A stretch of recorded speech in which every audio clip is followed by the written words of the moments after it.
Bismillah. Assalamualaikum warahmatullahi wabarakatuh. Alhamdulillah, sahabat podcast Manhaj Salaf. Berikut kajian singkat dari Ustadz Yazid bin Abdul Qadir Jawas.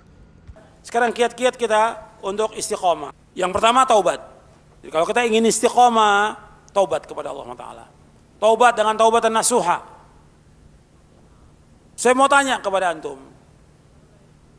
Nabi itu kadang-kadang taubat atau selalu taubat Nabi? Nabi Muhammad SAW dalam setiap hari, dalam sehari berapa kali Nabi taubat kepada Allah? 70 sampai 100 kali. Nabi taubat dan istighfar kepada Allah dalam sehari 70 sampai 100 kali. Itu Nabi Muhammad SAW. Apalagi kita. Kita taubat kepada Allah.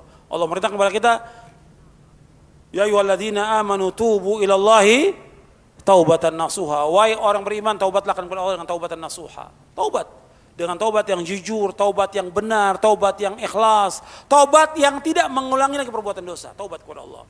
Karena dengan kita taubat, Allah akan memberikan hidayah.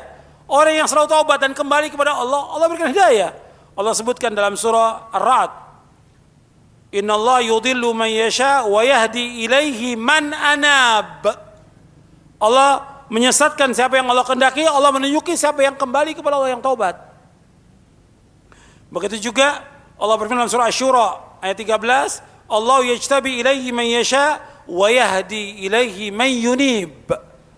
Allah memilih siapa yang Allah kehendaki dari hambanya, Allah menunjuki orang yang bertaubat. Jadi kalau kita yang dapat hidayah, istiqamah, taubat kepada Allah. Dan taubatnya terus. Setiap hari kita mengakui dosa-dosa kita. Istighfar juga minta ampun kepada Allah di waktu sahur. Wabil asharihum yastaghfirun. Dan dengan taubat kita akan menjadi orang-orang yang sukses.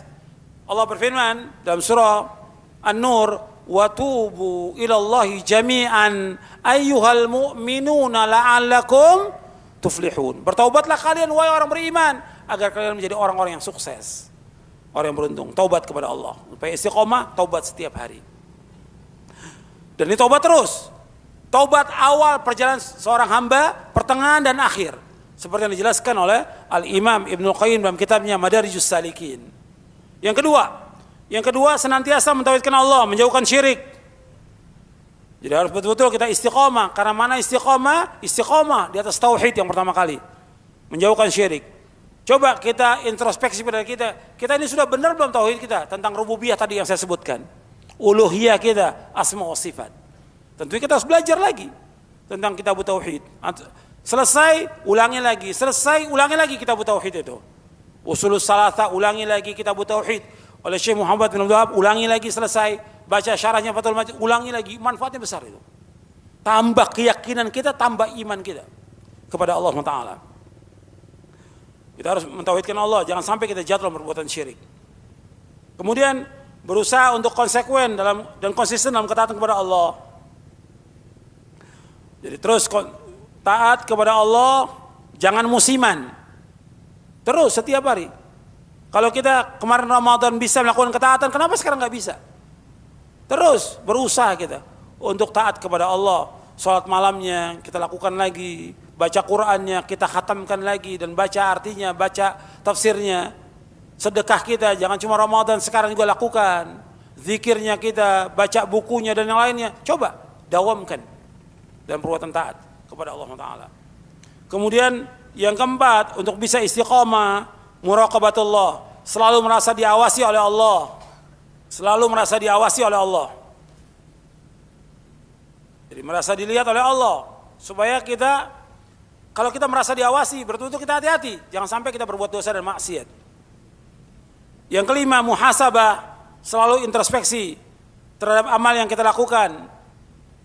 Introspeksi, artinya dari kewajiban yang kita lakukan, apakah ada yang kita lalai dalam melaksanakan kewajiban ini, apa yang kurang dari sholat, mungkin kita kurang caranya yang belum benar, mungkin kita kurang khusyuknya, mungkin kita kurang tumakninahnya, mungkin keikhlasannya dan yang lainnya. Coba kita perbaiki, introspeksi. dan amal-amal taat yang lainnya. Kita muhasabah. Begitu juga tentang dosa dan maksiat yang kita lakukan. Apa yang kita lakukan sekarang ini? Hari ini apa sih? Apa kesalahan kita, apa dosa kita, supaya kita bertaubat kepada Allah SWT. Kemudian yang keenam, mujahadah, bersungguh-sungguh untuk menggembleng jiwa kita di atas ketaatan kepada Allah. Mujahadah, sungguh-sungguh. Jadi nggak boleh orang yang beriman itu bermalas-malasan, nggak boleh. Atau patah semangat, nggak boleh. Atau futur. Ada nggak orang yang futur? Ada. Nggak boleh. Ini karena kurang keikhlasan dia. Futur itu karena kurang keikhlasan dia. Kurang imannya, kurang ketakwaannya dia kepada Allah. Orang yang beriman gak boleh futur. Dia harus terus berjuang, terus bersungguh-sungguh dalam melakukan amal-amal soleh. Gak boleh lemah, gak boleh malas, tidak boleh, gak boleh.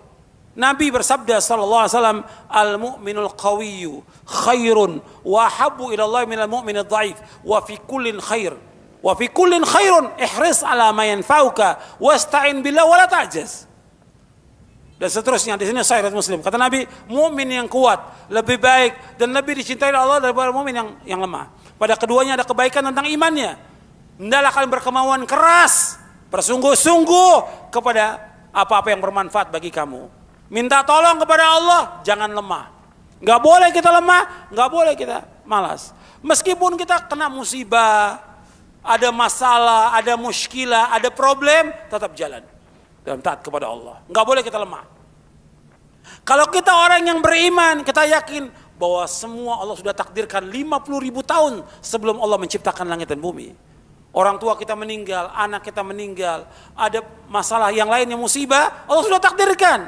Kita wajib mengimani, Allah akan tunjuki kita. Allah berfirman dalam surah At-Taghabun, ma asaba min musibatin illa biiznillah wa man yu'min billahi yahdi qalbah. Wa man yu'min billah yahdi qalbah. Tidak ada satupun musibah yang terjadi di langit dan di bumi kecuali dengan izin Allah. Dengan izin Allah.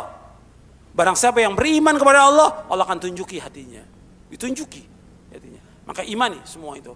Jangan karena musibah patah semangat, nggak mau ngaji lagi, nggak mau bangun tengah malam lagi, nggak mau sholat berjamaah, nggak mau nuntut ilmu, nggak mau baca Quran. Ini kebodohan. Ini ketololan. Justru tambah jauh dia dengan Allah. Justru dengan musibah yang Allah timpakan kepada dia, tambah dia dekat dengan Allah SWT. Tambah dekat dengan Allah. Yang memberikan cobaan dan ujian siapa? Allah. Dia husnuzan kepada Allah. Apa yang Allah kehendaki buat kita, itu yang terbaik buat kita. Dan Allah inginkan kepada kita kebaikan. Dihapuskan dosa kita, diangkat derajat kita. Yang Allah inginkan kita masuk surga dengan musibah itu. Paham? Makanya kita imani. Sungguh-sungguh orang yang beriman, jangan malas. Dalam apapun juga, jangan futur, harus semangat. Orang kafir dalam kekafirannya, orang musyrik dalam kemusyrikannya, semangat mereka. Ahlul bid'ah, antum lihat. Semangat dalam bid'ahnya. Sampai malam juga tetap masih nyanyi dia. Yang maksiat apalagi, antum bisa lihat. Semangat mereka dalam kesyirikan, dalam kekafiran, dalam maksiat, dalam perbuatan bid'ah. Kenapa kita enggak semangat dalam ketaatan yang mendapatkan ganjaran dari Allah Taala? Kenapa kita nggak semangat dalam ketaatan kepada Allah, dalam sunnah Nabi yang mendapatkan ganjaran yang besar? Meskipun kena musibah, meskipun kena bencana, tapi itu Allah kehendaki kebaikan buat kita karena Allah sayang kepada kita. Apa yang Allah kehendaki buat kita itu yang terbaik buat kita. Paham? Nah, saya lanjutkan. Ikhlas dalam kita beramal yang ketujuh. Dan mutabah, mengikuti contoh Rasulullah SAW. Ikhlas dan ittiba. Ini syarat apa ini? Syarat ibadah, syarat diterima amal, ikhlas dan ittiba. Kemudian yang kedelapan, berpegang teguh kepada sunnah dan menjauhkan bid'ah. Kita harus terus berpegang kepada sunnah, jauhkan bid'ah. Kita nggak ada toleransi, nggak ada. Untuk ingat tuh, nggak ada toleransi dalam kesyirikan, nggak ada toleransi dalam bid'ah, dan tidak ada saling bantu membantu dalam perbuatan bid'ah. Nggak boleh kita bantu. Bapak Allah merintahkan kita, wa ta'awanu 'alal birri wa taqwa wa la ta'awanu 'alal itsmi wal 'udwan. Tolong menolong perbuatan baik dan takwa, jangan tolong menolong perbuatan dosa dan permusuhan. Jadi ingat itu, bahwa kita jangan toleransi pada bid'ah. Bid'ah tetap bid'ah, jangan kita bantu, jangan kita tolong. Enggak ada kerjasama, tapi kita bergaul dengan masyarakat tetap dengan mereka. Senyum dengan mereka, akhlak yang mulia tunjukkan, salam kepada mereka, bantu mereka ketika mereka sakit, jenguk mereka. Tapi kalau bid'ah kita diundang nggak boleh kita datang, nggak boleh ikut kerjasama dalam bid'ahnya. Itu Islam. Bab nggak mungkin kita bisa berpegang di atas sunnah kalau kita nggak menjauhkan bid'ah. Antum perhatikan kata Nabi SAW. Perhatikan kata Nabi SAW. Fa'alaikum bisunnati wa sunnatil khulafa'ir rasyidul mahdiyyin. Tamassaku biha wa'addu 'alaiha bin nawajid. Wa iyyakum muhdatsatil umur fa inna kulla muhdatsatin bid'ah wa kulla bid'atin dhalalah. Jadi untuk bisa berpegang teguh kepada sunnah dengan menjauhkan apa? Bid'ah. Berpegang kata Nabi teguh kepada sunnahku dan sunnah khalifahku yang lurus. Pegang erat gigit dengan kamu dan jauhkan semua perbuatan bid'ah. Enggak akan mungkin kita bisa berpegang kepada sunnah tanpa menjauhkan bid'ah. Karena semua bid'ah sesat. Jadi teguh kita kepada sunnah Nabi. Tapi tetap bergaul dengan masyarakat tetap. Jangan karena antum di sunnah kemudian kepada masyarakat salam enggak. Mereka orang Islam. Salam enggak, senyum enggak. Ketemu dengan masyarakat udah kayaknya musuh dengan kita. Tampangnya mujrim. Kita suruh tabasum, enggak nengok sama orang masa bodoh. Enggak boleh dalam Islam. Kaum muslimin di sekitar kita lah, mereka orang Islam. Salam. Tegur mereka, sapa mereka. Ini ajaran Islam, akhlak kepada manusia dengan akhlak. Nabi menyebutkan wa khaliqin nasa bi khuluqin hasan. Bergaul dengan manusia dengan akhlak yang mulia. Akhlak yang mulia. Nabi menyebutkan manusia, bukan orang-orang yang sunnah saja, bukan, manusia. Sekarang kita bikin kelompok sendiri. Ya, jangan bikin kelompok sendiri. Kelompok ini ahlu sunnah, perumahan sunnah dan segala macam. La haula wala quwwata illa billah. Bergaul dengan kaum muslimin. Nanti kalau ada perumahan sunnah, nanti ada mobil sunnah, sepeda sunnah, penghinaan kepada sunnah. Untuk mengharapkan duit. Ya mungkin untungnya hanya 1 miliar, 2 miliar. Dia jual nama sunnah. Gak boleh dalam Islam seperti itu. Gak boleh. Kecil 1 miliar, 2 miliar, 10 miliar. Kecil lah. Dibandingkan dengan kita berpegang teguh pada sunnah ini. Dunia dan seisinya gak ada harganya insya Allah. Jangan kita korbankan sunnah karena mencari keuangan dunia. Jangan. Pegang teguh kepada sunnah. Jauhkan semua itu. Kemudian selanjutnya. Menjaga sholat yang 5 waktu. Dengan berjamaah di masjid bagi laki-laki. Adapun bagi wanita yang terbaik di rumah. Ini sudah saya jelaskan tadi. Kemudian 10 berani dalam melakukan amar ma'ruf dan nahi mungkar. Sesuai dengan syariat Islam. Karena untuk kita istiqomah berani dalam melakukan amar ma'ruf nahi mungkar. Ini banyak kaum muslimin gak berani. Sama istrinya takut. Sama istrinya takut, gak berani. Istrinya maksiat, istrinya ngomong dengan laki-laki, duduk dengan laki-laki. Suaminya diam. Gak boleh, dia wajib menyuruh. Si istrinya nonton TV, maksiat, dibiarkan. Gak boleh, sama anaknya takut. Harus tegas sebagai kepala rumah tangga. Sebab Allah mengatakan ar-rijalu qawwamun 'alan nisa. Allah berfirman, ya ayyuhalladzina amanu qu anfusakum wa ahlikum nara. Wahai orang beriman, menjaga diri kamu, keluarga kamu dari api neraka. Tegakkan amar ma'ruf dan nahi mungkar dalam rumah kita. Larang yang dia salah, larang. Yang wajib perintahkan kepada dia.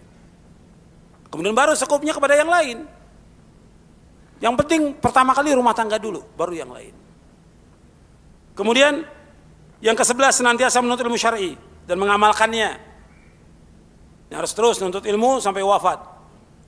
Kemudian takut kepada Allah yang Maha Kuasa dan Maha Besar. Dan selalu ingat pedihnya siksa neraka. Kita harus ingat tuh, siksa neraka sangat pedih. Yang ke-13 mencari teman yang soleh, baik agama dan akhlaknya. Cari teman-teman yang soleh. Yang ke-14 menjaga hati, lisan dan anggota badan, serta menahan diri dari hal-hal yang diharamkan. Jaga hati kita, jaga lisan kita, anggota badan dari hal yang diharamkan. Yang ke-15 mengetahui langkah-langkah setan dalam menyesatkan manusia. Ini banyak ini. Makanya Allah sebutkan dengan kalimat khutuwati syaitan, wala tattabi'u khutuwati syaitan. Jangan kalian mengikuti langkah syaitan. Banyak langkah syaitan ini. Semua maksiat adalah langkah-langkah syaitan. Sedikit demi sedikit dia menyesatkan manusia. Yang ke-16 senantiasa berzikir dan berdoa kepada Allah. Kita harus terus berzikir dan berdoa kepada Allah. Yang ke-17 sabar dalam melaksanakan ketaatan kepada Allah, sabar dalam menjauhkan perbuatan dosa dan maksiat, dan sabar dalam menghadapi cobaan dan ujian dan musibah, sabar. Kemudian doa kepada Allah, ini antum hafalkan doanya. Ya. Yang antum sudah hafal, Allahumma inni as'alukal huda wat tuqa wal afafa wal ghina. Ya muqallibal qulub tsabbit qalbi alainik. Ya Allahumma musarrifal qulub sarrif qulubana ala taatik. Dan selanjutnya. Doa-doa ini antum hafalkan. Yuk sahabat, bantu sebarkan dakwah salaf. Semoga dakwah ini bisa terus berkembang. Rasulullah Shallallahu Alaihi Wasallam bersabda, barang siapa yang menunjuki kepada kebaikan, maka dia akan mendapatkan pahala seperti pahala orang yang mengerjakannya. Hadis riwayat Muslim nomor 1893.